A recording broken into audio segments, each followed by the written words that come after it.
They gave her everything, except the one thing that would have saved her.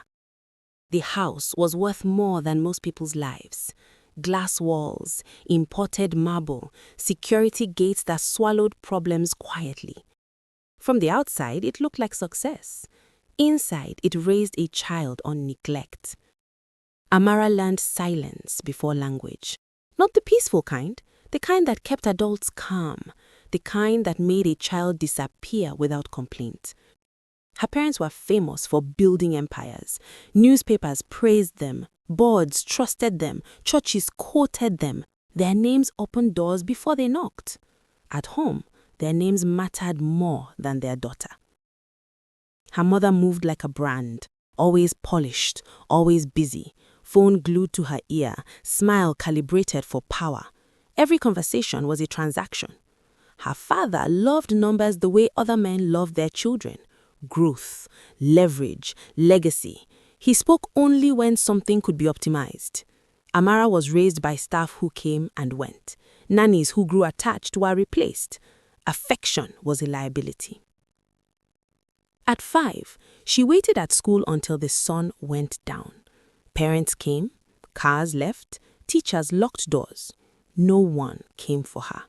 When her father finally arrived, annoyed and late, he didn't apologize. "You should learn patience," he said. "Important people don't wait for children." That was the day Amara learned she was not important. By 7, she learned crying solved nothing. By 9, birthdays became photo opportunities, guests, cameras, speeches. Her parents smiled beside her, then vanished into conversations that mattered. Gifts replaced time, money replaced touch. At night, Amara lay awake listening to the house breathe, air conditioners, generators, distant traffic, learning how loneliness sounded when wrapped in luxury. At 11, she asked her mother a question she had rehearsed all day. "Can we eat dinner together sometime?" Her mother didn't look up. "Not now," she said. "I'm building something." Amara nodded, ashamed for wanting something so small. At 13, she had the truth by accident. "She's too emotional," her mother said behind closed doors. "That can be corrected," her father replied. "Weakness damages the brand." They weren't talking about a child. They were talking about a problem. That night, childhood ended without ceremony. Amara stopped asking, stopped hoping, stopped reaching. She became efficient, controlled, invisible when necessary. Teachers praised her maturity. Guests admired her discipline. No one noticed it was self-inflicted. At 15, she became useful. Her parents brought her to events, not as a daughter, but as proof. "She's exceptional," her mother said, hand firm on Amara's shoulder, raised her well.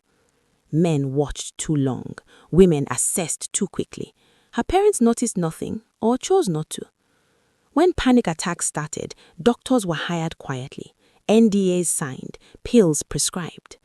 "Don't embarrass us," her father said once, "handle it." At 17, Amara understood something dangerous. They didn't love her, they owned her. At 18, they sent her abroad, officially for education, realistically for distance.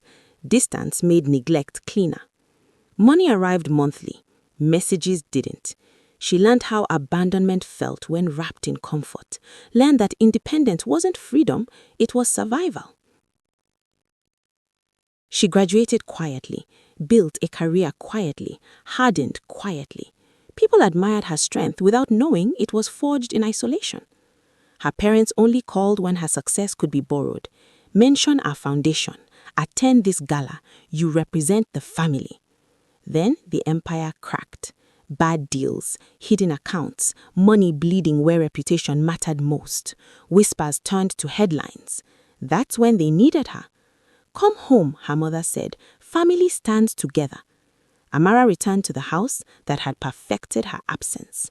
Fear lived there now, panic hiding behind their core. They didn't ask how she was. They issued instructions. "You will speak for us if needed," her father said. "You owe us loyalty after everything we gave you." Amara smiled. "I raised myself," she said calmly. "You just funded the damage." Her mother slapped her, not out of rage, out of control. "You will not destroy our name," her mother whispered. "Do you know what's at stake?" Amara knew. For years, she had collected everything: emails, transfers, conversations adults assumed she was too invisible to understand. Neglect had taught her to watch. Silence had taught her to remember. When investigators came, she didn't hesitate. She gave them everything, every secret, every lie, polished by money. She watched power drain from her parents' faces in real time. They screamed, threatened, begged. They called her ungrateful, a monster, a disgrace. She felt nothing. In court, their name collapsed under its own weight. Cameras flashed, allies vanished, sentences landed heavy. Deserved. Amara didn't cry when they were taken away. She felt relief. Outside the courthouse, reporters shouted questions. She walked past them untouched. No inheritance, no protection, no family. Just silence. For the first time, the quiet didn't feel empty. It felt earned. She walked away without looking back. She had spent a lifetime raising herself, and she was done carrying their name. If you love story like this, like, share, comment, and subscribe to this channel for more story to come.